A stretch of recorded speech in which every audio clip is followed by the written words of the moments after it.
আমাকে বলুন যে এটা কোন দিক দিয়ে জাস্টিফাইড যে একটা ছাত্র আন্দোলন এরকম ভাবে দানা বেঁধেছে, জাস্টিফাইড যে কোটা নিয়ে আপনারা কথা বলেছেন সেটা আপনাদের দেশের পক্ষে কতটা মঙ্গল কতটা অমঙ্গল সেটা আপনি বলতে পারবেন বেটার, আমরা এখান থেকে বসে বলতে পারবো না, কিন্তু এটা কতটা জাস্টিফাইড যে জাতির পিতা বঙ্গবন্ধু শেখ মুজিবের মূর্তিকে এইভাবে জুতোর মালা পরিয়ে ফেলে দেওয়া হলো, এটা কতটা জাস্টিফাইড? মেঘ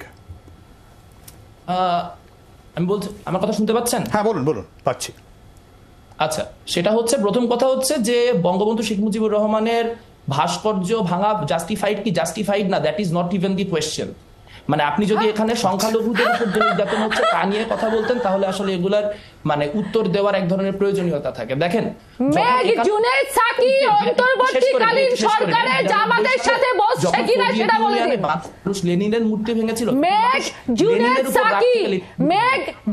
সাকি জামাতের সাথে অন্তর্বর্তীকালীন সরকারের বসছে কিনা?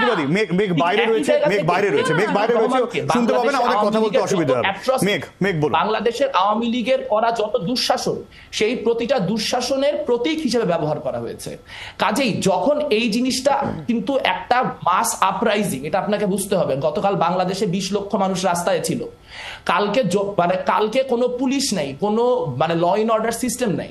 সেখানে শেখ মুজিবের ভাস্কর্য যখন কেউ ভাঙতে গিয়েছে তখন অন্য অনেক ক্ষেত্রে মানুষ বাধাও দিয়েছে।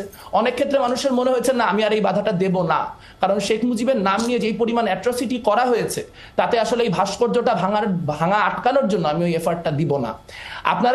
আপনাদের কাছে মনে হইতে পারে যে বাংলাদেশে শেখ মুজিব খুব বিশাল ইউনিফাইং একটা ফিগার এবং লেফট রাইট সেন্টার সবাই শেখ মুজিবের একদম একনিষ্ঠ ভক্ত, বিষয়টা সেরকম না।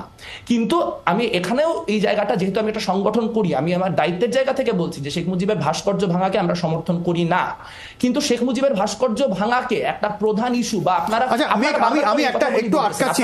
আমার একটা প্রশ্ন, সেটা হচ্ছে যে এই যে একটা ন্যারেটিভ ছিল এবং বাংলাদেশে কোনোদিন এত ভালো আমার কথা শোনা যাচ্ছে ঢাকা শহরে যেরকম চলতেছে।